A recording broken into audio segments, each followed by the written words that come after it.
Hey guys, here all alone at the gym, so I decided to whip out my camera. There were two options. It was either pull out the camera and do this quick little blog slash video post slash podcast, whatever it's going to end up being, or work without pants on. And it's super comfy, very liberating, but I chose this option instead. Reason is, I had someone come up to me this morning, an athlete come up to me and say, hey, I'm thinking about doing intermittent fasting for a diet. What do you think about that? And the first question I asked is, what are you doing now and is it working? And he said, yes, I'm still losing like 2 pounds a week from our last conversation, which is freaking awesome. So 2 pounds a week is probably about the most you want to lose, so that you are doing it consistently, so that you're going to get good benefit from it.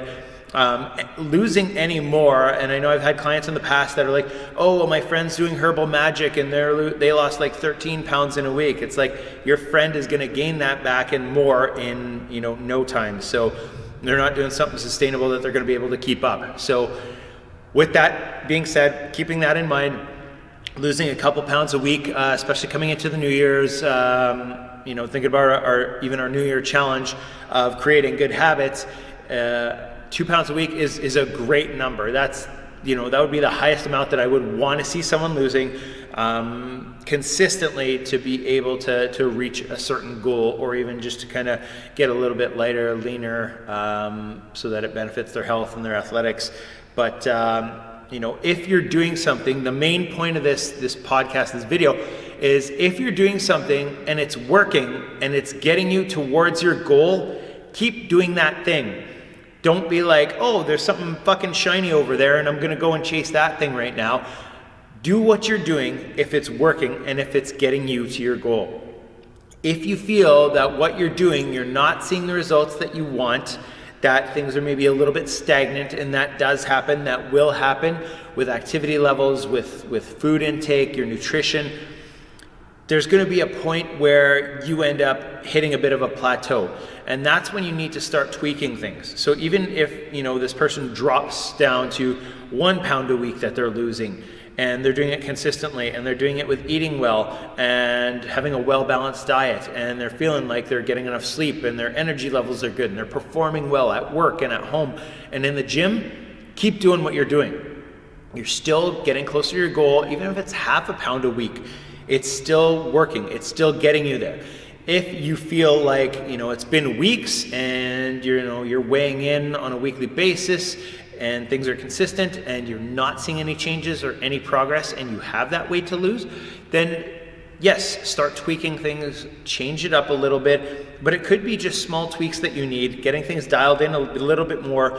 Maybe you're just eating like whole foods, you're eating really well, and you've still got some weight that you could lose.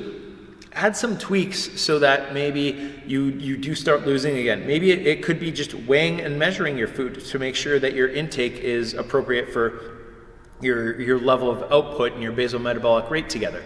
Not just jumping on a completely different plan because what you're doing wasn't progressing. It could be just tweaking the plan that you're on so that you're getting a little bit more from it.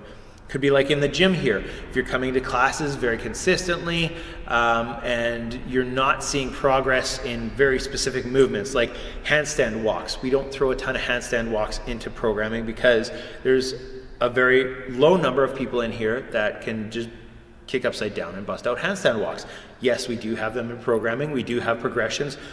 If you want to get good at handstand walks though, you got to be doing it 3, 4, 5 times a week to build that shoulder stability, to build that shoulder endurance, to build that awareness when you're upside down and hands are on the ground, feet are way up in the air, learning how to activate your core, fire your glutes, point your toes, all that kind of stuff. If you're doing that once every 3, 4 weeks, are you going to get better at it? Not really. If you're practicing 10 minutes a day, like 3, 4, 5 days a week, that's going to add up and that's going to pay off at the end of the month. When you take that to the bank, those handstand walks are going to be a lot better. So keep that in mind. Going back to the small tweaks here and there, if you're headed in the right direction, don't make any drastic changes. Don't try to jump on another boat because it's bigger and shinier and faster. Stay on the one that you're traveling on if it's getting you towards your goals. It's so easy to jump on something else. Maybe you see a little bit better return for what you're doing in immediately. So maybe instead of that 2 pounds a week, you're losing 3 or 4 pounds a week. The chances of that being sustainable and you having to jump onto something else afterwards is extremely high. So keep that in mind. Be happy with progress, even if it's small amounts. Stuff like gaining strength in the gym, doing strict pull-ups or chin-ups or whatever. If you're seeing progress with that stuff, if you're getting stronger, if it's getting you to your goals a little bit quicker, then keep on it. Keep practicing, keep putting in the time, the work, the extra effort, and you're gonna get to that goal. But if it's just like jumping ship and like, I'm gonna do this pull-up program, I've only been doing it 2 weeks and I don't have a pull-up yet, but there's this other program that someone else is using and they have pull-ups. Well, maybe it's 5 days a week versus the 1 or 2 days a week that you're doing. Maybe they're doing it very consistently. Maybe you're following your program inconsistently. Track your results, track your training, track your macros, whatever it is. Track it, try to be consistent with it, and then this way, if things are headed in the right direction, awesome, keep going. If things are not headed in the right direction, you can at least look at some data and then modify and tweak accordingly. So that was my little rant, and just wanted to get that out there because there are a lot of times where people are making great progress, they're making great gains, and it's just they want to get there faster.